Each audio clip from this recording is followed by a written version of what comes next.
image charge will be of a same distance and of opposite in magnitude. So constant average value ഒന്നുമില്ല, കോൺസ്റ്റന്റിന്റെ value മാത്രമേ ഉള്ളൂ. So energy ഡെൻസിറ്റിയിൽ നിന്ന് നമുക്ക് total number കണ്ടുപിടിക്കാൻ അതിനെ ഇന്റഗ്രേറ്റ് ചെയ്യുക into F of. Hi, welcome to competitive cracker. എല്ലാവർക്കും സ്വാഗതം. അപ്പോൾ സെറ്റ് പരീക്ഷയൊക്കെ കഴിഞ്ഞ് നമ്മൾ അടുത്ത ഒരു സെറ്റ് പരീക്ഷയ്ക്ക് വേണ്ടി പഠിക്കാൻ തുടങ്ങിയിരിക്കുകയാണ് അല്ലേ. അപ്പോൾ നമ്മൾ കോമ്പറ്റേറ്റീവ് ക്രാക്കറിലാണ് നമ്മൾ പഠനം ഊർജിതമായിട്ട് തുടങ്ങിയിരിക്കുന്നു. പുതിയ ബാച്ചിൽ കുട്ടികളൊക്കെ ജോയിൻ ചെയ്ത് അവരുടെ പഠനമൊക്കെ ആരംഭിച്ചു കഴിഞ്ഞു. അപ്പോൾ നമ്മൾ ജൂൺ അല്ലെങ്കിൽ ജൂലൈ എന്നൊക്കെ പരീക്ഷയ്ക്ക് നമ്മളിങ്ങനെ എക്സ്പെക്ട് ചെയ്തിരിക്കുകയായിരുന്നു. പക്ഷേ നോട്ടിഫിക്കേഷൻ വന്നു കഴിഞ്ഞു. ഞാൻ പോലും ഇത്ര പെട്ടെന്ന് നോട്ടിഫിക്കേഷൻ പ്രതീക്ഷിച്ചില്ല. നോട്ടിഫിക്കേഷനോ ഇത്ര പെട്ടെന്നോ എന്നൊക്കെ ഞാൻ അമ്പരന്ന് പോയി. കാരണം പരീക്ഷ കഴിഞ്ഞിട്ട് അതിൻ്റെ ചൂട് ആറിയിട്ടില്ല അല്ലേ. അപ്പോൾ അതിനു മുമ്പേ നോട്ടിഫിക്കേഷൻ വന്നു കഴിഞ്ഞു. അപ്പോൾ അതിനർത്ഥം എനിക്ക് തോന്നുന്നു അവർ ജൂലൈ മാസം വരെ എക്സാം നീട്ടിക്കൊണ്ട് പോകാൻ സാധ്യതയില്ലെന്നാണ് എനിക്ക് തോന്നുന്നത്. ഒരു ജൂൺ പകുതിയോടുകൂടി തന്നെ എക്സാം ഉണ്ടാകാനുള്ള സാധ്യതയുണ്ട്. അപ്പോൾ നിങ്ങൾ അത്രയും കാര്യമായിട്ട് തന്നെ പഠിച്ചു തുടങ്ങണം, ആദ്യമേ തന്നെ പഠിച്ചു തുടങ്ങണം. കാരണം നമുക്കധികം സമയമില്ല. കാരണം ഇപ്പോൾ ഇനി ഏപ്രിൽ മെയ് മാസങ്ങൾ കൊണ്ട് തന്നെ നമുക്ക് പഠിച്ചു തീർക്കേണ്ടതായിട്ടുണ്ട്.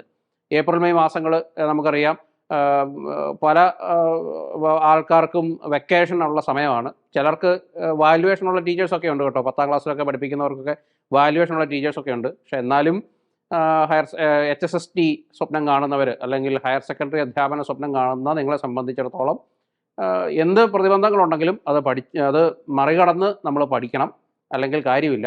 ഞാൻ എപ്പോഴും കുട്ടികളോട് പറയുന്നതാണ്, നമുക്ക് എന്തൊക്കെ പ്രശ്നങ്ങളുണ്ടെങ്കിലും അവസാനം മറ്റുള്ളവരെ നമ്മളോട് ചോദിക്കുന്നത് റിസൾട്ട് എന്ത് ചെയ്യേ എന്നായിരിക്കും നമ്മളോട് ചോദിക്കുന്നത്. നമുക്ക് ആ പ്രശ്നം ഉണ്ടായിരുന്നു അല്ലെങ്കിൽ ഈ പ്രശ്നം ഉണ്ടായിരുന്നു, ഞാനത് ചെയ്തു ഇത് ചെയ്തു അത് പറഞ്ഞിട്ട് കാര്യമില്ല. നമുക്ക് അവസാനം ultimately at the end of the day we need the result. So നമുക്ക് കാണിക്കാൻ നമ്മുടെ കയ്യിൽ റിസൾട്ട് ഉണ്ടാവണം. ആ റിസൾട്ട് മറ്റുള്ളവരെ കാണിക്കാൻ വേണ്ടി എന്നുള്ളത് മാത്രമല്ല, നമ്മുടെ ഭാവിയെ കരുതിയും നമുക്കൊരു റിസൾട്ട് ഉണ്ടാവുക എന്നുള്ളത് വലിയ കാര്യമാണ്.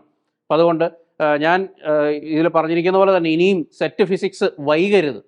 കാരണം ഇപ്പോൾ 2023 HSST പരീക്ഷ കഴിഞ്ഞു, അതിൻ്റെ റാങ്ക് ലിസ്റ്റ് വന്നു കഴിഞ്ഞു. അപ്പോൾ ഇനി ഒരു 3 വർഷം കഴിയുമ്പോഴത്തേനും അടുത്ത നോട്ടിഫിക്കേഷൻ വരും. 3 വർഷം തന്നെ കാണണമെന്ന് നിർബന്ധമില്ല, അതിന് മുമ്പ് തന്നെ നോട്ടിഫിക്കേഷൻ വരാൻ സാധ്യതയുണ്ട്. അപ്പോൾ ആ ഒരു പരീക്ഷയ്ക്ക് വേണ്ടി മാത്രമല്ല നമ്മൾ ഒരുങ്ങേണ്ടത്. ഇനി ആ ഒരു പരീക്ഷ മാത്രമാണ് ലക്ഷ്യം വെക്കുന്നതെങ്കിൽ പോലും നിങ്ങൾ ആ ഒരു പരീക്ഷയ്ക്ക് തൊട്ട് മൂർധന്യാവസ്ഥ നിൽക്കുന്ന സമയത്ത് ഇനി സെറ്റ് പാസ്സായി കളയാം എന്ന് പറഞ്ഞ് നമ്മൾ പോകരുത്. കാരണം അടിത്തറ മുതൽ കെട്ടിപ്പൊക്കേണ്ടി വരും. അത്ര പ്രയാസമാണ് പിന്നെ പഠിച്ചു പോകാനായിട്ട്. 3 വർഷം കഴിയുമ്പോഴത്തേനും നമ്മുടെ സബ്ജക്ട് നോളജ് അത്രയും പോകും. ചിലപ്പോൾ സെറ്റിൻ്റെ സിലബസ് ചിലപ്പം അപ്ഡേറ്റഡ് ആയിരിക്കും. അപ്പോൾ വീണ്ടും ഇനി അത് നോക്കി പഠിക്കാൻ പോകണം. അപ്പോൾ എല്ലാം കൊണ്ടും പിന്നെ ഏറ്റവും വലിയ ഭീഷണി ചിലപ്പോൾ അത് ഓൺലൈൻ എക്സാം ആക്കി കളയാം അല്ലേ. നമ്മൾ മൊബൈലിൽ തോണ്ടുന്ന പോലെ കമ്പ്യൂട്ടറിൽ തോണ്ടുന്ന പോലെ ഒന്നും ഓൺലൈൻ എക്സാം ഒന്നും നമുക്ക് അങ്ങനെ അറ്റൻഡ് ചെയ്യാൻ പറ്റണമെന്ന് യാതൊരു നിർബന്ധവുമില്ല. ഞാൻ എപ്പോഴും പറയുന്നതാണ്, നമ്മൾ പഠിക്കുന്നത് പെൻ ആൻഡ് പേപ്പർ മീഡിയത്തിലാണ്, അല്ലെങ്കിൽ ബോർഡ് ആൻഡ് ചോക്ക് മെത്തേഡിലാണ് നമ്മൾ പഠിക്കുന്നതെങ്കിൽ, നമ്മൾ എക്സാം എഴുതുന്നത് വേറൊരു മീഡിയത്തിലാണെങ്കിൽ, ഒരു വെർച്വൽ മീഡിയത്തിലാണ് നമ്മൾ എക്സാം എഴുതുന്നതെങ്കിൽ തീർച്ചയായും അത് നമ്മൾ ഒത്തിരി അഫക്റ്റ് ചെയ്യും. നമ്മൾ പഠിച്ച കാര്യങ്ങൾ ചിലപ്പോൾ ഓർമ്മ വരില്ല. ചിലപ്പോൾ നമുക്ക് ഏറ്റവും ടെൻഷൻ വരുന്നത് പഠിച്ച കാര്യങ്ങളോ എക്സാമോ ആയിരിക്കില്ല, നമ്മുടെ മുമ്പിലിരിക്കുന്ന സിസ്റ്റത്തിൻ്റെ എന്തെങ്കിലും എറർ വന്നു കഴിഞ്ഞാൽ അവിടെ നമ്മുടെ എക്സാം അടപടലം തീരാൻ സാധ്യതയുണ്ട്. അതുകൊണ്ട് ഓൺലൈൻ എക്സാമിന് മുമ്പേ രക്ഷപ്പെടാൻ പറ്റുന്നവരൊക്കെ രക്ഷപ്പെട്ടോണം. അത് എൻ്റെ എപ്പോഴും ഞാൻ പറയുന്ന ഒരു വാർണിംഗ് ആണ്. അപ്പോൾ ആ ഒരു കാര്യവും ശ്രദ്ധിക്കണം. അതുകൊണ്ട് നിങ്ങൾക്ക് കിട്ടുന്ന ഏറ്റവും ബെസ്റ്റ് ചാൻസ് ഇനി അടുത്ത വരുന്ന പരീക്ഷ തന്നെയാണ്. കാരണം ഇനി 2 മാസം വെക്കേഷൻ ഉണ്ട്. ആ വെക്കേഷൻ്റെ സമയത്ത് നിങ്ങൾക്ക് കുറച്ച് കൂടുതൽ നിങ്ങൾക്ക് പഠിക്കാൻ പറ്റിയാൽ ഏറ്റവും നന്നായിട്ട് റിസൾട്ട് പ്രൊഡ്യൂസ് ചെയ്യാനായിട്ട് പറ്റും. കാരണം ഇത് അത്ര വലിയ ടഫസ്റ്റ് ആയിട്ടുള്ള ഒരു എക്സാം ഒന്നും അല്ല. പഠിച്ചാൽ വളരെ എളുപ്പത്തിൽ നമുക്ക് ക്ലിയർ ചെയ്യാൻ പറ്റുന്ന ഒരു എക്സാമാണ്, ക്വാളിഫയിങ് എക്സാമാണ്. നെഗറ്റീവ് മാർക്ക് ഇല്ല. അതൊക്കെ എത്രയോ വലിയൊരു അനുഗ്രഹമാണ്. നോക്കിക്കോണേ, നെഗറ്റീവ് മാർക്ക് ഇല്ലാത്തൊരു എക്സാം. സത്യം പറഞ്ഞാൽ എനിക്ക് അസൂയ തോന്നും. ബാക്കിയുള്ള പരീക്ഷകളൊക്കെ വെച്ച് നോക്കുമ്പോൾ അതിന് നെഗറ്റീവ് മാർക്ക് വേണം എന്നൊരു അഭിപ്രായക്കാരനാണ് ഞാൻ. കാരണം റിസൾട്ട് അഫക്റ്റ് ചെയ്യുമായിരിക്കും, പക്ഷേ എന്നാൽ പോലും നെഗറ്റീവ് മാർക്ക് വേണം. കാരണം കറക്കിക്കുത്തി അങ്ങനെ ഒരു മാർക്ക് കിട്ടുന്ന ഒരു സമ്പ്രദായത്തിനോട് എനിക്ക് യോജിപ്പില്ല. അതുകൊണ്ട് ഇപ്പം നെഗറ്റീവ് മാർക്ക് ഇല്ല, പിന്നെ വെക്കേഷൻ വരുന്നു 2 മാസം. അപ്പോൾ അതുകൊണ്ട് തന്നെ നമുക്ക് ഇനി വരുന്ന എക്സാമിന്, ജൂണിൽ നടക്കാൻ പോകുന്ന എക്സാമിന്, ജൂണിൽ തന്നെ കരുതിക്കോളൂ, ആ ജൂണിൽ നടക്കാൻ പോകുന്ന എക്സാമിന് അത് പാസ്സാവണം എന്ന ദൃഢനിശ്ചയം നമുക്ക് വേണം. ഇനി ഒട്ടും വൈകാൻ പാടില്ല. അത് ഉറപ്പായിട്ട് നിങ്ങൾ കരുതി വെച്ചോ. ജൂണിൽ എക്സാം നടക്കും. ഈ 2 തവണ നടന്ന പരീക്ഷകൾ പോലെ ആയിരിക്കില്ല. കുറച്ച് കോമ്പറ്റീറ്റീവ് ആയിട്ടുള്ള ഒരു എക്സാം തന്നെ ആയിരിക്കും. അതുകൊണ്ട് തന്നെ കുറച്ച് കൂടുതൽ പഠിക്കേണ്ടതായിട്ട് വരും. നമ്മൾ നേരത്തെ 2 പരീക്ഷകൾ കുറച്ച് എളുപ്പമായിരുന്നു എന്ന് കരുതി അടുത്ത തവണത്തെ പരീക്ഷ ആ ഒരു ലാഘവ ബുദ്ധിയോടെ സമീപിച്ചാൽ കുറച്ച് പ്രയാസം വരാൻ സാധ്യതയുണ്ട്. അപ്പോൾ അതുകൊണ്ട് തന്നെ നമ്മുടെ പഠനം ഏറ്റവും പ്രധാനമായിട്ട് നമ്മൾ പഠനം ലക്ഷ്യം വെക്കേണ്ടത് ടഫസ്റ്റ് എക്സാമിനെ ലക്ഷ്യം വെച്ചുകൊണ്ട് വേണം. അല്ലാതെ സിംപ്ലസ്റ്റ് മോഡ് എക്സാമിനെ ലക്ഷ്യം വെച്ചുകൊണ്ട് നമ്മൾ പഠിച്ചാൽ ശരിയാവത്തില്ല. അതുകൊണ്ട് പഠിക്കുമ്പോൾ സീരിയസ് ആയിട്ട് തന്നെ പഠിച്ചു പോവുക. അപ്പോൾ നിങ്ങൾക്ക് എന്തെങ്കിലും സംശയങ്ങളുണ്ടെങ്കിൽ ഞങ്ങളോട് ചോദിക്കുക, നമ്മുടെ ഫ്രീ വാട്സപ്പ് ഗ്രൂപ്പിലൊക്കെ ചോദിക്കുക. പിന്നെ ഈ താഴെ കാണുന്ന നമ്പറിലൊക്കെ വിളിച്ച് ചോദിച്ചാൽ നിങ്ങൾക്ക് ഇതിൻ്റെ കൂടുതൽ ഡീറ്റെയിൽസ് ഒക്കെ കിട്ടും കോഴ്സിൻ്റെ കേട്ടോ. അപ്പോൾ അതുകൊണ്ട് നിങ്ങളെല്ലാവരെയും കോമ്പറ്റീറ്റീവ് ക്രാക്കറിലേക്ക് ഞാൻ സ്വാഗതം ചെയ്യുന്നു. ഇനിയും സെറ്റ് പരീക്ഷ സീരിയസ് ആയിട്ട് അതിന് പഠിക്കണമെന്ന് ആഗ്രഹമുണ്ടെങ്കിൽ തീർച്ചയായും ഞങ്ങളോടൊപ്പം ജോയിൻ ചെയ്യുക. ഫിസിക്സ് സെറ്റ് ഫിസിക്സ് സംബന്ധിച്ച് അതിനെ സംബന്ധിച്ച് പറയുകയാണെങ്കിൽ എന്താണ് ഭാവി തീർന്നു പോയ അല്ലെങ്കിൽ ഭാവി ഇരുളടഞ്ഞു പോയ ഒരു സബ്ജക്റ്റൊന്നുമല്ല. കാരണം ഇഷ്ടം പോലെ സാധ്യതകൾ നിങ്ങൾക്ക് ഇനിയും മുമ്പിലുണ്ട്. ഇനി റിട്ടയർമെൻറ്റ് കുറേ വരുന്നുണ്ട്. എയ്ഡഡ് പോസ്റ്റുകൾ ആഗ്രഹിച്ചിരിക്കുന്നവർ, ഈവൻ അൺഎയ്ഡഡിൽ പോലും നിങ്ങൾക്ക് പോകണമെന്നുണ്ടെങ്കിൽ ക്വാളിഫൈഡ് ആണെങ്കിൽ മാത്രമേ അവർ നിങ്ങളെ എടുക്കുകയുള്ളൂ. അല്ലാതെ BEd ഉണ്ടെന്ന് കരുതി ആരും നിങ്ങളെ പരിചയത്തിൻ്റെ പുറത്തൊന്നും ആരും നിങ്ങളെ എടുക്കത്തില്ല. അപ്പം അതുകൊണ്ട് പഠിക്കുമ്പോൾ സീരിയസ് ആയിട്ട് പഠിക്കുക, അടുത്ത തവണ തന്നെ പാസ്സാകാൻ ലക്ഷ്യം വയ്ക്കുക. ക്ലിയർ? സോ ഇനിയും വൈകാതെ സീരിയസ് ആയിട്ട് പഠിച്ചു തുടങ്ങുക. ഓക്കെ, സോ നമുക്ക് കുറച്ച് പ്രോബ്ലംസ് ഡിസ്കസ് ചെയ്ത് തുടങ്ങാം. സോ നോക്കിയേ, first one, 2 charges Q and 2Q are placed along the axis in front of a grounded infinite conducting plate as shown in the figure. They are located respectively at a distance of 0.5 meter and 1.5 meter from the plane. The force acting on the charge Q is. അപ്പോൾ figure തന്നിട്ടുണ്ട്. ഇതാ figure തരുന്നതിന് മുന്നേ ഏറ്റവും important ആയിട്ടുള്ളൊരു കാര്യം കൂടി പറഞ്ഞിട്ട് നമ്മുടെ ആൻസറിലേക്ക് പോകാം. ഇപ്പോൾ സെറ്റ് 2024 അടുത്ത നോട്ടിഫിക്കേഷൻ വന്നു കഴിഞ്ഞിരിക്കുന്നു. അപ്പോൾ ഇന്ന് വീഡിയോ എടുക്കുന്ന ഇന്നാണ് വന്നിരിക്കുന്നത്. ഇന്ന് രാവിലെ നോട്ടിഫിക്കേഷൻ വന്നിട്ടുണ്ട്. അപ്പോൾ കൂടുതൽ ഡീറ്റെയിൽസ് അറിയാനായിട്ട് നിങ്ങൾ ഈ താഴെ കാണുന്ന നമ്മുടെ നമ്പറിൽ കോൺടാക്റ്റ് ചെയ്യുക. ഇനി നോട്ടിഫിക്കേഷൻ വന്നിട്ട് പഠിക്കുക എന്ന് ഓർത്ത് ഇരിക്കുന്നവരെ സംബന്ധിച്ച് നല്ലൊരു ചാൻസ്. കാരണം നോട്ടിഫിക്കേഷൻ വളരെ നേരത്തെ വന്നിരിക്കുന്നു, നിങ്ങൾക്ക് പഠിക്കാൻ ഇനിയും സമയമുണ്ട്. ഓക്കെ, സോ അതുകൊണ്ട് നിങ്ങൾ അതിനുവേണ്ടി ഇനി കാത്തിരിക്കേണ്ട. നോട്ടിഫിക്കേഷൻ വന്നു കഴിഞ്ഞു. എന്ത് ഉദ്ദേശത്തിലാണ് ഇത്ര നേരത്തെ നോട്ടിഫിക്കേഷൻ വന്നത് എന്ന് എനിക്ക് മനസ്സിലാകുന്നില്ല. പക്ഷെ എന്നാലും അതുകൊണ്ട് എക്സാമും കുറച്ച് നേരത്തെ ആവും. ജൂണിൽ എക്സാം ഉണ്ടാവും എന്നാണ് എനിക്ക് തോന്നുന്നത്. അതാണ് നോട്ടിഫിക്കേഷൻ ഇത്ര നേരത്തെ വരാൻ ഉണ്ടായ സാഹചര്യം. സോ സീരിയസ് ആയിട്ട് പഠിക്കുക. ക്ലിയർ? സോ അതുകൊണ്ട് തന്നെ നമ്മൾ നമ്മുടെ സെറ്റ് അസ്ത്ര 2.0യുടെ പുതിയ ബാച്ച് ആരംഭിച്ചു കഴിഞ്ഞു. Botany, physics, chemistry, maths, Malayalam, English, economics, commerce, zoology, Hindi, general paper എന്നീ വിഷയങ്ങളിലാണ് നമുക്ക് നമ്മുടെ കോഴ്സ് ആരംഭിച്ചിരിക്കുന്നത്. അപ്പോൾ ഈ കോഴ്സിനെ പറ്റി അറിയാത്ത ആരെങ്കിലും ഉണ്ടെങ്കിൽ അവരിലേക്ക് ഈ വാർത്ത നിങ്ങൾ എത്തിക്കുക. കൂടുതൽ ഡീറ്റെയിൽസിനായിട്ട് ഈ നമ്പറിൽ കോൺടാക്ട് ചെയ്യുക കേട്ടോ. ഈ നമ്പറിൽ കോൺടാക്ട് ചെയ്താൽ നിങ്ങൾക്ക് ഡീറ്റെയിൽസ് കിട്ടും. സോ നമുക്ക് നമ്മുടെ പ്രോബ്ലത്തിലേക്ക് പോകാം. പ്രോബ്ലത്തിൽ പറഞ്ഞേക്കുന്നത് എന്താണ്? ഒരു ഇൻഫിനിറ്റ് ഗ്രൗണ്ടഡ് കണ്ടക്റ്റിംഗ് പ്ലെയിൻ ഉണ്ട്. ആ പ്ലെയിനിന് this is infinite conducting and it is a grounded. So grounded infinite conducting plane എന്ന് പറഞ്ഞാൽ തന്നെ we should use method of images for solving that problem. Method of images ആണ് use ചെയ്യേണ്ടത്. So the infinite conducting plane, അവിടെ നിന്നും 2 ചാർജുകൾ വെച്ചിരിക്കുന്നു എന്നാണ് പറഞ്ഞേക്കുന്നത്. So one is at 0.5 meters. One is at 0.5 meter and the other one is at 1.5 meter. Another one is at 1.5 meter away from this. 1.5 meter away from this infinite conducting plane. So at 0.5 meter ഇരിക്കുന്നത് Q, then 1.5 meter ഇരിക്കുന്നത് 2Q. So ഇത്രയുമാണ് നമുക്ക് തന്നേക്കുന്നത്. Then we have to find the force acting on this charge, the force acting on Q. Okay, so we have to apply method of images. Method of images. So നിങ്ങൾക്ക് set പരീക്ഷയ്ക്ക് ചിലപ്പോൾ ഈ 2 ചാർജുകൾ ചിലപ്പോൾ തന്നിരിക്കുന്നത് ചിലപ്പോൾ 1 ചാർജ് ആയിരിക്കും നിങ്ങൾക്ക് ഉണ്ടാവുക. അപ്പോൾ നമുക്ക് സാധാരണ എപ്പോഴും ഒരു കണ്ടക്റ്റിംഗ് പ്ലെയിനിൽ ഒരു കണ്ടക്ടിങ് പ്ലെയിനിന് അബൌട്ട് ആയിട്ടൊരു ചാർജ് വെച്ച് കഴിഞ്ഞാൽ അതിൻ്റെ ഫോഴ്സ് എത്രയാണ് എന്ന് ചോദിച്ചാൽ ചിലപ്പോൾ നമ്മൾ അത്രയൊക്കെ പ്രതീക്ഷിക്കില്ല, നമ്മൾ മെത്തേഡ് ഓഫ് ഇമേജസ് ഉപയോഗിക്കണം എന്ന് പ്രതീക്ഷിക്കില്ല.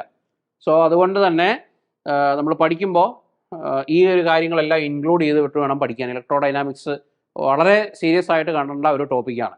അതിനകത്തുനിന്ന് മാക്സ്വെൽസ് ഇക്വേഷൻസ് ഒക്കെ ഭയങ്കര ഇമ്പോർട്ടൻസ് ഉള്ളതാണ്. മാക്സ്വെൽസ് ഇക്വേഷൻസ്, ദെൻ വേവ് ഗൈഡുകൾ, അതൊക്കെ ഇമ്പോർട്ടൻ്റ് ആണ്. വേവ് ഗൈഡുകൾ കഴിഞ്ഞ 2 തവണയാണ് ചോദിക്കാതിരുന്നത്. അതിനു മുമ്പിൽ എല്ലാ തവണയും ഒരു ചോദ്യം നിർബന്ധമായിട്ടും വേവ് ഗൈഡിൽ നിന്നുണ്ടായിരുന്നു. കഴിഞ്ഞ 2 തവണ എക്സാം വളരെ സിമ്പിളായിരുന്നത് കൊണ്ട് അതിനകത്തൊന്നും ചോദ്യങ്ങൾ വന്നില്ല. പക്ഷേ ഇനി അത് വന്നുകൂടായികയില്ല. അതുകൊണ്ട് മെത്തേഡ് ഓഫ് ഇമേജസും എല്ലാം പഠിച്ചു പോകണം. നമ്മുടെ ഭാഗത്തു നിന്നൊരു തെറ്റ് പറ്റിയിട്ട് നമുക്ക് എക്സാം പാടാകരുത്. അതുകൊണ്ട് പഠിക്കുക. ഓക്കെ, സോ നോക്കിയേ, how can we solve this? So this is my infinite grounded conducting plane. So this is my charge Q, and this is my charge 2Q, which is this is at a point of 5 meters. Then this is at a 1.5 meters. ശരിയല്ലേ? So method of images പ്രകാരം എന്തായിരിക്കും? The image charge will be of same distance and of opposite in magnitude. So same distance. So it is at a point of 5 meters. So it will be what? It will be minus Q. So it will be minus Q. And for 2Q, so it will be minus 2Q. So minus 2Q, which is at a 1.5 meters. Which is at a 1.5 meters, and this will be at a 0.5 meter. At a 0.5 meter. Clear? ഇത്രയും മനസ്സിലായല്ലോ? So നമുക്ക് method of ഇമേജസിൽ infinite conducting plane മാത്രമല്ല, sphere ഉണ്ട്. അതിൻ്റെ കാര്യങ്ങളും നോക്കണം. നമ്മുടെ ക്ലാസ്സിൽ ഡീറ്റെയിൽഡ് ആയിട്ട് നമ്മൾ പഠിപ്പിച്ചിട്ടുള്ളതാണ്. ആ കാര്യങ്ങളൊക്കെ പഠിച്ചു പോകുന്നത് നിങ്ങൾക്ക് എന്തുകൊണ്ടും നല്ലതാണ്. നിങ്ങൾക്ക് സെറ്റ് പരീക്ഷ പാസ്സാകാൻ മാത്രമല്ല, സെറ്റ് പരീക്ഷ കഴിഞ്ഞിട്ട് നിങ്ങൾ പഠിപ്പിക്കാൻ പോകുന്നവരും കൂടിയാണ്. അപ്പോൾ പഠിപ്പിക്കാൻ പോകുമ്പോൾ ഇലക്ട്രോ ഡൈനാമിക്സ്, ഇലക്ട്രോസ്റ്റാറ്റിക്സിനെ പറ്റി പറയുകയാണെങ്കിൽ, ഇലക്ട്രോസ്റ്റാറ്റിക്സ്, മാഗ്നറ്റോസ്റ്റാറ്റിക്സ് ഒക്കെ നമുക്കറിയാം. +2 പഠിക്കുന്നത് തന്നെയാണ് ഡിഗ്രിക്ക് പഠിക്കുന്നത് തന്നെയാണ് PGയിൽ പഠിക്കുന്നത്. ശരിയല്ലേ? PGയിൽ കുറച്ച് വേവ് ഗൈഡ്, മാക്സ്വെൽസ് ഇക്വേഷൻസും കുറച്ച് കൂടുതൽ നമ്മൾ ഡീറ്റെയിൽഡ് ആയിട്ട് പഠിക്കുന്നു എന്ന് മാത്രമേ ഉള്ളൂ. സോ ബേസിക്കലി നമ്മൾ ഒരേ കാര്യം തന്നെ 3 തവണ നമ്മൾ പഠിക്കുന്നുണ്ട്. സോ അതുകൊണ്ട് +2 തന്നെ അത്ര കാര്യമായിട്ട് കുട്ടികളെ പഠിപ്പിക്കുകയാണെങ്കിൽ കുട്ടികൾക്ക് അവരുടെ നീറ്റ് പരീക്ഷയ്ക്കും JEE പരീക്ഷകൾക്കും ഒക്കെ അത്രയും എഫക്റ്റീവായിട്ട് നമ്മൾ പഠിക്കാനായിട്ട് പറ്റും അവർക്ക്. സോ നമ്മൾ പഠിപ്പിക്കുമ്പോൾ പോലും, ഫിസിക്സ് പഠിപ്പിക്കുമ്പോൾ അഡ്വാൻസ്ഡ് ലെവലിൽ പഠിപ്പിക്കാൻ പ്രത്യേകം ശ്രദ്ധിക്കുക. കാരണം നമ്മുടെ ക്ലാസ് കൊണ്ട് തന്നെ കുട്ടികൾ അവരുടെ മത്സര പരീക്ഷകൾ പാസ്സാവണം എന്നുള്ള രീതിയിൽ കുട്ടികളെ പഠിപ്പിക്കാനായിട്ട് പ്രത്യേകം ശ്രദ്ധിക്കുക. അപ്പോൾ അങ്ങനെ വരുമ്പോൾ കുട്ടികൾക്ക് മറ്റ് കോച്ചിങ്ങുകളിൽ പോകുമ്പോൾ അവർക്ക് അവിടെ അധികം കഷ്ടപ്പെടേണ്ടി വരില്ല. മനസ്സിലായോ? അതായത് നമ്മളിപ്പോൾ ഒരു കോച്ചിങ്ങിന് ചെന്ന് കഴിയുമ്പോൾ അവിടെ കുട്ടികൾക്ക് ഭയങ്കര പ്രയാസമാണ്. കാരണം സ്കൂളിൽ പഠിപ്പിക്കുന്നതും അവിടെ കിട്ടുന്നതും തമ്മിൽ ഒത്തിരി ഗ്യാപ്പ് ഉള്ളതുകൊണ്ട്. സോ കൂടുതൽ പഠിപ്പിക്കുമ്പോൾ പ്രോബ്ലം ഓറിയൻറ്റഡ് ആയിട്ട് പഠിപ്പിക്കാനും കോൺസെപ്റ്റ് ഓറിയൻറ്റഡ് ആയിട്ട് പഠിപ്പിക്കാനും ഒക്കെ പ്രത്യേകം ശ്രദ്ധിക്കുക. സിലബസ് തീർക്കുക എന്നുള്ളതിലുപരി കുട്ടികളെ എല്ലാ കാര്യങ്ങളും പഠിപ്പിക്കാനായിട്ട് പ്രത്യേകം ഓർക്കണം. So what is this? So minus 2Q, minus Q and 2Q, and we have to find the force on this charge. The force on this charge. So we have to find the force on this charge. So how can you find the force? So here, force on Q due to minus Q, attractive or repulsive? So it is attractive. So force on minus Q. ശരിയല്ലേ? Then force on Q due to minus 2Q, attractive or repulsive? It is again attractive. So it is F minus 2Q. Then force on Q due to 2Q, എന്താണ്? It is attractive or repulsive? It is repulsive. So since it is repulsive, ഏത് ഡയറക്ഷനിലായിരിക്കും? It will be in this direction. So it will be F2Q. So എന്തോ ഭാഗ്യത്തിന് all the forces are in the same direction. ശരിയല്ലേ? So we can directly add, vectorically add all those. So what is force F minus Q? F minus Q is equal to 1/4 pi epsilon 0 into Q square divided by ഇവിടെ നമ്മൾ direction എടുത്തത് കൊണ്ട് വീണ്ടും sign എടുക്കേണ്ട ആവശ്യമില്ല. Q square divided by 1.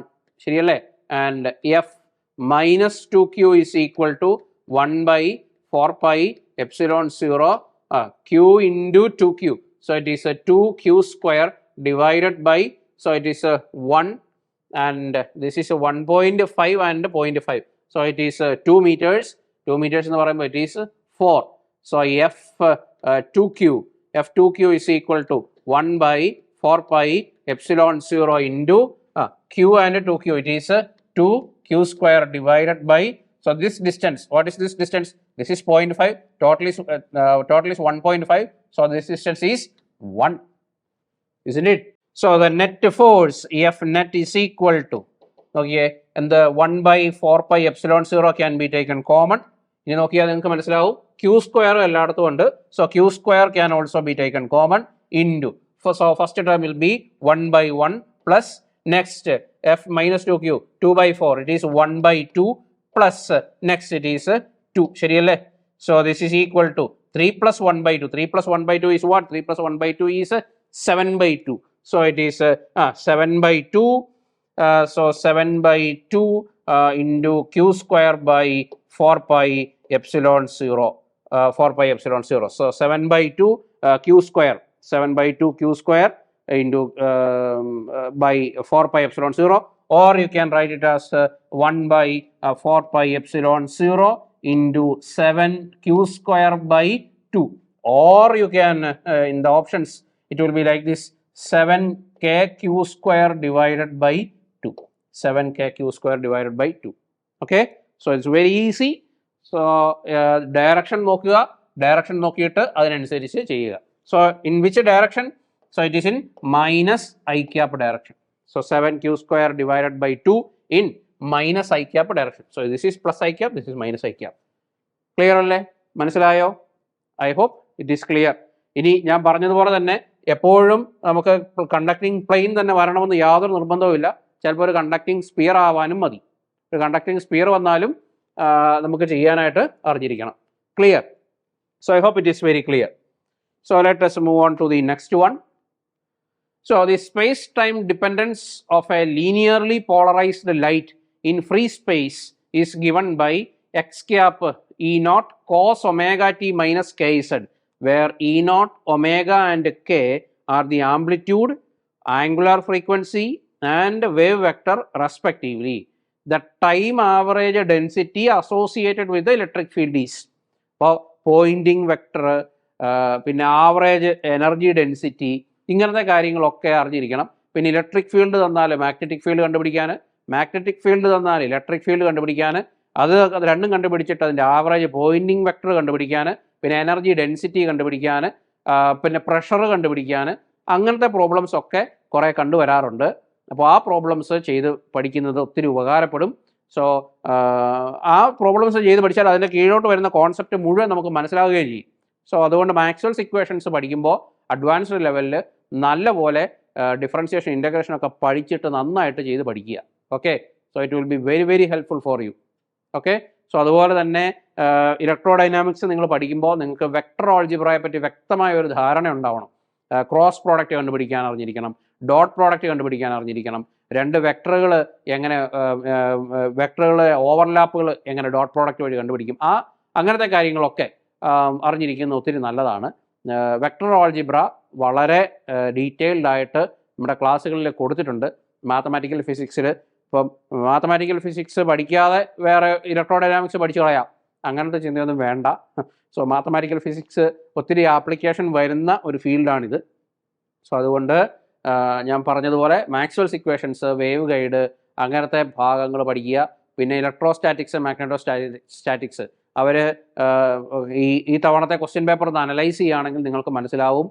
നമ്മുടെ +2 based ആയിട്ടുള്ള കുറേ ക്വസ്റ്റ്യൻസ് അവർ ചോദിച്ചിട്ടുണ്ട്. ഇലക്ട്രോസ്റ്റാറ്റിക്സിൽ ഒക്കെ ചോദിച്ചിട്ടുണ്ട്, മാഗ്നറ്റോസ്റ്റാറ്റിക്സിലും ചോദിച്ചിട്ടുണ്ട്.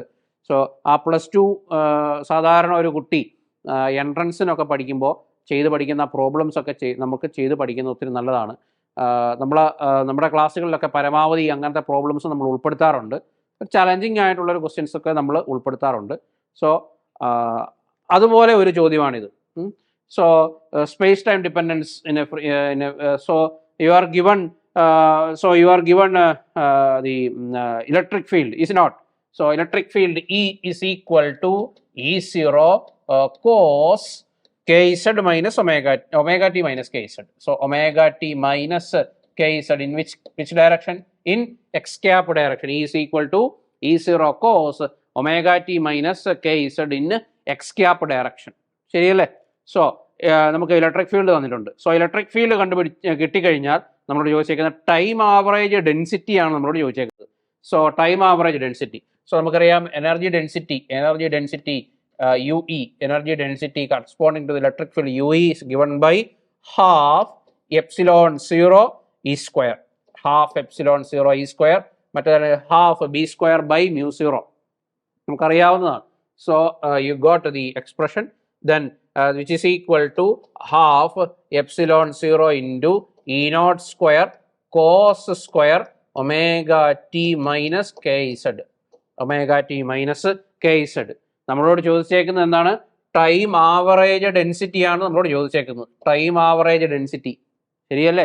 സോ ടൈം ആവറേജ് ഡെൻസിറ്റി എന്ന് പറയുമ്പോൾ half so it is half epsilon 0 into E naught square into average of cos square omega t minus kz. ശരിയല്ലേ? ഞാൻ ഇവിടെ എന്താ ഇതിനൊക്കെ ആവറേജ് ഇടാഞ്ഞത്? Because E0 is a constant, it is an amplitude. And epsilon 0 is obviously a constant, half is a constant. So കോൺസ്റ്റന്റിന് average value ഒന്നുമില്ല, കോൺസ്റ്റന്റിന്റെ വാല്യൂ മാത്രമേ ഉള്ളൂ. പിന്നെ ആവറേജ് വാല്യൂ എന്ന് പറയുന്നത് ഇവിടെ വേരിയിങ് ആയിട്ടുള്ള ടൈം വേരിയിങ് ആയിട്ടുള്ള കൊസൈനിന് മാത്രമേ സൈനസോയിഡൽ ഫോമിന് മാത്രമേ ആവറേജ് വാല്യൂ നമുക്ക് എക്സ്പെക്ട് ചെയ്യേണ്ടതായിട്ടുള്ളൂ. So there is only average value existing for cos square, isn't it? So what is the average value of a cos? Average value of cos is 1/2. Average value of cos is 1/2. ശരിയല്ലേ? So time average of a cos square, so it is 1/2. ശരിയല്ലേ? So a time average value of a cos square is 1/2.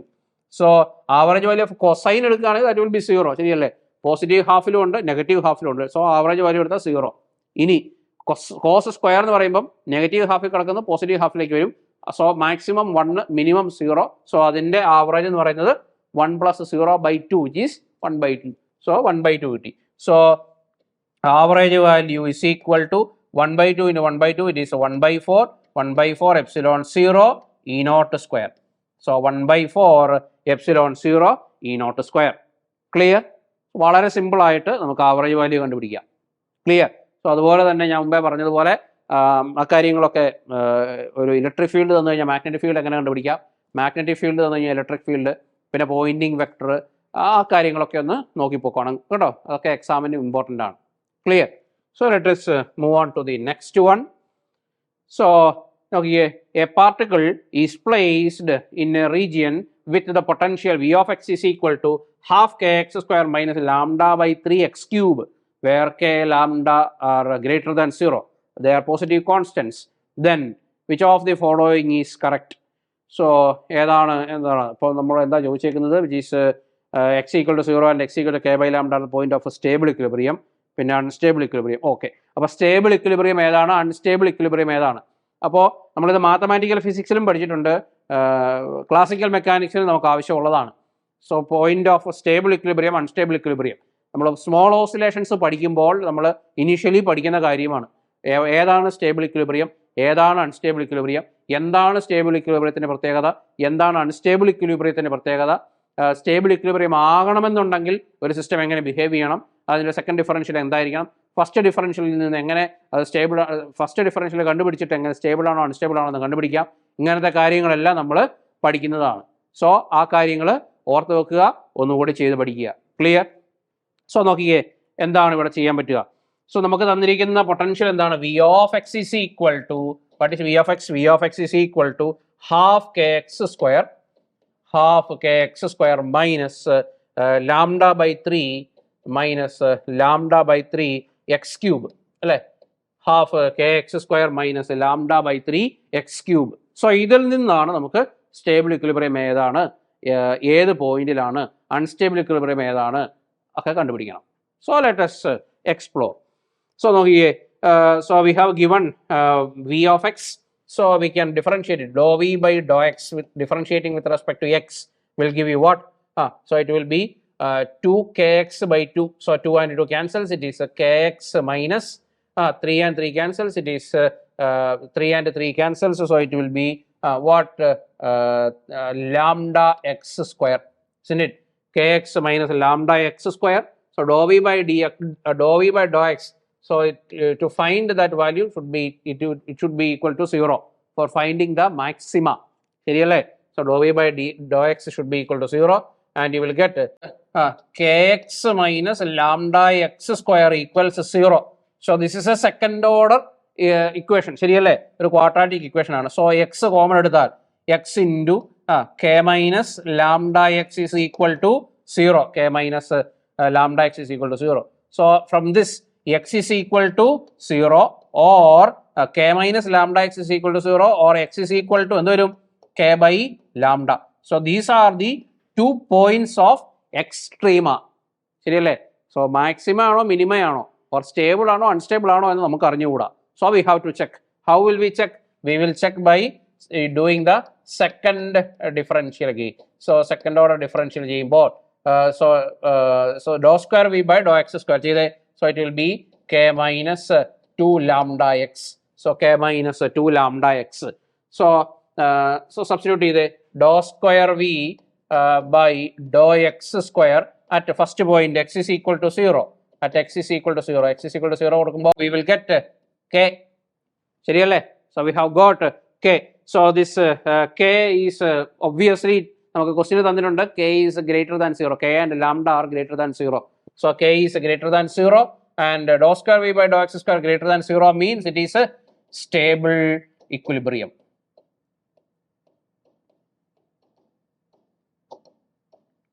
It is a stable equilibrium. ശരിയല്ലേ? So at x is equal to 0 we have got stable equilibrium. ഇനി വേറൊരു point ഉണ്ട്. So dou square v by dou x square at x is equal to k by lambda. So at x is equal to k by lambda. So x is equal to k by lambda കൊടുത്തേ. So k minus 2 lambda into k by lambda. So lambda and lambda cancels and k minus 2k you get minus k. So minus k is less than 0. Minus k is less than 0 means it is a unstable equilibrium. So it is a unstable equilibrium. So at x is equal to 0 you get a stable equilibrium and at x is equal to k by lambda you get a unstable equilibrium. So നമ്മുടെ answer ഏതായിരിക്കും നോക്കിക്കേ. So at x is equal to 0 അതെ second B അല്ലേ? x is equal to 0 is a point of a stable equilibrium and x equal to k by lambda is a point of unstable equilibrium. വളരെ എളുപ്പമല്ലേ? മനസ്സിലായെന്ന് കരുതുന്നു. So let us move on to the next one. So next one, for a two-dimensional free electron gas, the electronic density n and the Fermi energy EF are related by. ഈ solid state ഫിസിക്സിൽ നിന്ന് ഇങ്ങനത്തെ ചോദ്യങ്ങൾ കുറേ ഉണ്ട്. So ഈ relations നമുക്ക് ഒത്തിരി ഉപകാരപ്പെടുന്നതാണ്. Relations കാണാതെ പഠിച്ചു വെച്ചോണം. സ്പെസിഫിക് ഹീറ്റ്, അതുമായി Debye model, Einstein model, Dulong Petit's law, ആ കാര്യങ്ങളൊക്കെ ഓർത്ത് വെച്ചോണം. അത് പിന്നെ അതുപോലെ തന്നെ ഇതുപോലെ electronic density, Fermi energy relations, അങ്ങനത്തെ ഡയറക്റ്റ് റിലേഷൻസ് അവർ ചോദിക്കാറുണ്ട്. ഇതിൻ്റെ റിലേഷൻ എന്ത് അങ്ങനെ ചോദിക്കാറുണ്ട്. പിന്നെ അതുപോലെ സൂപ്പർ കണ്ടക്ടിവിറ്റിയിൽ നിന്ന് ചോദിക്കാറുണ്ട്. വളരെ സിമ്പിളായിട്ട് നമുക്ക് ആൻസർ ചെയ്യാൻ പറ്റുന്ന ഒരു ചെറിയൊരു ഓർമ്മശക്തിയുടെ പരീക്ഷണം എന്ന് പറയാൻ പറ്റുന്ന രീതിയിലുള്ള ക്വസ്റ്റ്യൻസ്. സോ സോളിഡ് സ്റ്റേറ്റ് ഫിസിക്സിൽ ഓർ കണ്ടൻസ്ഡ് മാറ്റർ ഫിസിക്സിൽ നിന്ന് അങ്ങനത്തെ ചോദ്യങ്ങൾ കുറേ എക്സ്പെക്ട് ചെയ്യണം. അതുകൊണ്ട് ആ എക്സ്പ്രഷൻസ് ഒക്കെ കാണാതെ പഠിക്കുന്നത് ഒത്തിരി നമുക്ക് യൂസ്ഫുൾ ആണ്. ഓക്കെ, ആൻസറിന് മുമ്പ് നമ്മുടെ ഒത്തിരി സന്തോഷത്തോടെയാണ് വീണ്ടും ഞാൻ ഈ റിസൾട്ട് കാണിക്കുന്നത്. 100 പേരിലധികം നമുക്ക് സെറ്റിൻ്റെ റിസൾട്ട് കഴിഞ്ഞ തവണ നമുക്ക് കിട്ടിയ എല്ലാ സബ്ജക്റ്റിൽ നിന്നും. കഴിഞ്ഞ തവണ എനിക്ക് തോന്നുന്നു ഹിസ്റ്ററിയൊന്നും നമ്മൾ തുടങ്ങിയിരുന്നില്ല. 2-3 സബ്ജക്റ്റ് ഇത്തവണയാണ് കൂടുതൽ തുടങ്ങുന്നത്. അപ്പം കഴിഞ്ഞ തവണ നമുക്കുണ്ടായിരുന്ന ആ കുറച്ച് സബ്ജക്റ്റുകളിൽ നിന്ന് നമുക്ക് 100 പേരിലധികം നമുക്ക് റിസൾട്ട് കിട്ടിയിട്ടുണ്ട്. അപ്പോൾ ഒത്തിരി സന്തോഷം. നമ്മുടെ അധ്വാനത്തിനും അവരുടെ അധ്വാനത്തിനും ഒക്കെ ഫലം കിട്ടിയതിൽ ഒത്തിരി സന്തോഷമുണ്ട്. അടുത്ത തവണ എനിക്ക് നിങ്ങളുടെയൊക്കെ പടം വെച്ചിട്ട് എനിക്ക് ഇതുപോലെ പറയാൻ പറ്റണം. അതുകൊണ്ട് കോമ്പറ്റേറ്റീവ് ക്രാക്കറിലേക്ക് സ്വാഗതം ചെയ്യുന്നു. നിങ്ങൾക്ക് എന്തുകൊണ്ടും ധൈര്യമായിട്ട് വിശ്വസിക്കാൻ പറ്റുന്ന നമ്മുടെ കോച്ചിങ് നിങ്ങൾക്ക് ജോയിൻ ചെയ്യുക. കാരണം ധൈര്യമായിട്ട് വിശ്വസിക്കാൻ പറ്റുന്നത് നിങ്ങൾക്ക് എല്ലാ കാര്യത്തിലും നമ്മുടെ സപ്പോർട്ടാണ്. പഠിക്കാൻ നമ്മൾ പറയുന്ന രീതിയിൽ നിങ്ങൾ പഠിച്ചു കഴിഞ്ഞാൽ ഉറപ്പായിട്ടും നിങ്ങൾക്ക് റിസൾട്ടാണ്. നമ്മുടെ എക്സാമുകൾ എഴുതി നമ്മുടെ ടൈം ടേബിൾ അനുസരിച്ച് പഠിച്ച് അതിന് കറസ്പോണ്ടിങ് ആയിട്ടുള്ള എക്സാം എഴുതി എക്സാമിൻ്റെ ക്വസ്റ്റ്യൻ പേപ്പർ സോൾവ് ചെയ്ത് വീണ്ടും അത് പഠിച്ച് പിന്നെ അവസാനത്തെ മോഡൽ എക്സാമുകൾ എഴുതി പിന്നെ നമ്മുടെ ലൈവ് ക്ലാസ്സുകളിലൊക്കെ പങ്കെടുത്ത് അവിടുന്ന് പ്രോബ്ലംസ് റിഗറസ് ആയിട്ട് പ്രാക്ടീസ് ചെയ്ത് 2-3 മോഡലും കൂടെ എഴുതി പരീക്ഷയ്ക്ക് പോയി കഴിഞ്ഞാൽ ഒന്നും പേടിക്കണ്ട. കണ്ണടച്ച് നിങ്ങൾക്ക് റിസൾട്ട് എപ്പോൾ വരും എന്ന് നോക്കിയാൽ മാത്രം മതി. യാതൊന്നും പേടിക്കേണ്ട കാര്യമില്ല. അത്ര 100% നിങ്ങൾക്ക് വിശ്വസിക്കാം. നമ്മുടെ ഏത് കോഴ്സും അത്രയും എഫിഷ്യൻ്റ് ആയിട്ടുള്ള ഫാക്കൽറ്റീസാണ് കൈകാര്യം ചെയ്യുന്നത്. അതുകൊണ്ട് എന്ത് സംശയങ്ങളുണ്ടെങ്കിൽ നിങ്ങൾക്ക് എപ്പോൾ വേണമെങ്കിലും അവരോട് ചോദിക്കാം. പിടികിട്ടാത്തത്ര ഉയരത്തിലിരിക്കുന്ന ആരുമൊന്നുമല്ല. അതുകൊണ്ട് നിങ്ങൾക്ക് എപ്പോൾ വേണമെങ്കിലും അവരെ സമീപിക്കാം. അവരുടെ മെൻറ്റർഷിപ്പ് ഉണ്ട്. സോ അതുകൊണ്ട് നിങ്ങൾക്ക് ധൈര്യമായിട്ട് കോമ്പറ്റേറ്റീവ് ക്രാക്കറിനോടൊപ്പം ജോയിൻ ചെയ്യാം. അടുത്ത തവണ ഇതുപോലെ പടം വെച്ച് പറയണം എനിക്ക്. ഓക്കെ, സോ നോക്കിയേ, നമുക്ക് ആൻസർ കണ്ടുപിടിക്കാം. So for a 2-dimensional gas, for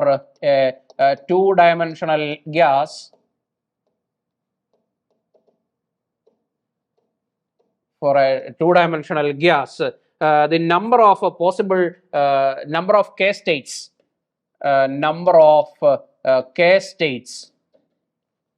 പഠിച്ചിട്ടുള്ളതാണല്ലേ. K states between K and K plus dk. ആ ചെറിയ ഇന്റർവെല്ലിൽ നമ്പർ ഓഫ് K states എത്രയാണ്? K states is usually represented G of K dk. G of K dk equals L by 2-dimensional ആയതുകൊണ്ട് L by 2 pi whole square അല്ലേ? L by 2 pi whole square into 2 pi K dk. So number of K states between K and dk is L by 2 pi whole square into 2 pi K dk. So this is equal to നമുക്കിവിടെ electron multiplicity, spin multiplicity കൂടി include ചെയ്യണം. So including spin multiplicity of electrons, Pauli's exclusion principle പ്രകാരമേ multiplicity of fermions or electrons, electron gas എന്നാണ് പറഞ്ഞേക്കുന്നത്. So including spin multiplicity of electrons എത്രയാണ്? 2 ആണ്, ശരിയല്ലേ? 2. So G of K dk is equal to multiplicity 2 into L by 2 pi whole square into 2 pi K dk. ശരിയല്ലേ? So you got the number of K states. Clear? So number of K states കിട്ടിക്കഴിഞ്ഞാൽ നമുക്കറിയാം what is K square? K square is equal to 2me divided by h cross square. Therefore 2K dk is equal to ഇതിനെ differentiate ചെയ്ത് 2m by h cross square into de. 2m by h cross square into de. Therefore 2 pi K dk. Therefore 2 pi K dk is equal to 2K dk നമുക്ക് കിട്ടിയിട്ടുണ്ട്. So it is 2 pi m by h cross square into de. So 2K dk is 2 pi m by h cross square into de. So G of E de. So നോക്കിയേ, നമ്മൾ 2 pi K dk എന്നുള്ളതിനെ K മാറ്റിയിട്ട് നമ്മൾ അവിടെ energy in terms of energy ആക്കി. So we can write energy states, number of energy states G of E de equals എന്ത് വന്നു? 2 into L by 2 pi whole square into what is 2 pi K dk? It is 2 pi m divided by h cross square into de. 2 pi m by h cross square into de. So you got number of energy states between E and E plus de. So നോക്കിയേ, K സ്റ്റേറ്റിൽ നമ്മൾ energy സ്റ്റേറ്റിലേക്ക് മാറി. Clear? So that വളരെ smooth transformation, ശരിയല്ലേ? എന്ത് beautiful ആണ്. So G of E de is equal to 2 into L by 2 pi whole square into 2 pi m by h cross square into de. So total number of electrons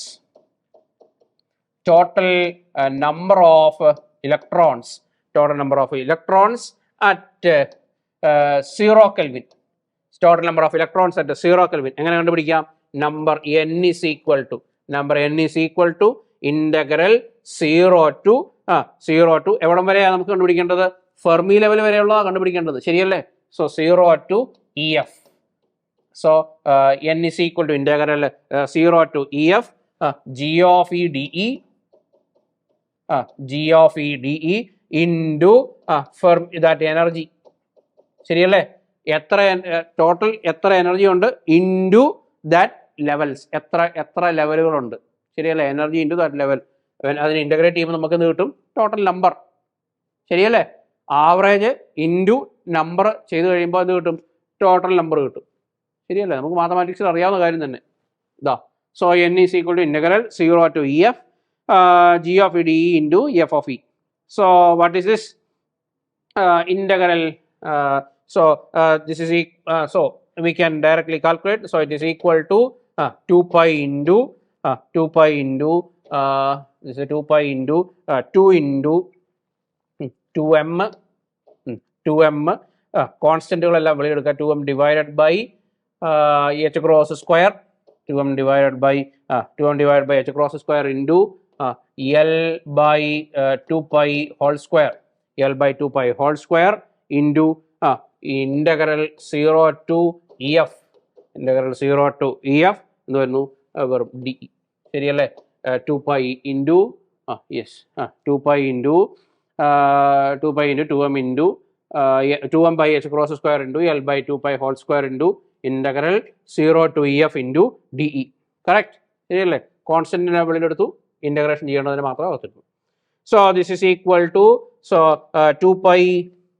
2 pi into 2m by h cross square, 2m by h cross square into L square divided by 4 pi square, L square divided by 4 pi square into integral 0, integral D is E, upper limit minus lower limit, it is EF, it is EF. So okay, what will you get? So yes, 2 pi into 2m by h cross square into L square by 4 pi square into EF. Then what is capital M? What is capital N? Capital N is equal to 2 into 2 4. So pi and pi square. So what will you get? M by capital N is equal to M by കോൺസ്റ്റന്റുകളെല്ലാം ഒരുമിച്ച് എഴുതുക. M by pi h cross square, M by pi h cross square into L square EF. ശരിയല്ലേ? L square EF, M by pi h cross square into L square EF. Correct? ഇനി cancel ചെയ്യാനൊന്നുമില്ലല്ലോ? ഇല്ല. Yes. So therefore EF is equal to Fermi energy, EF is equal to എന്ത് വന്നു?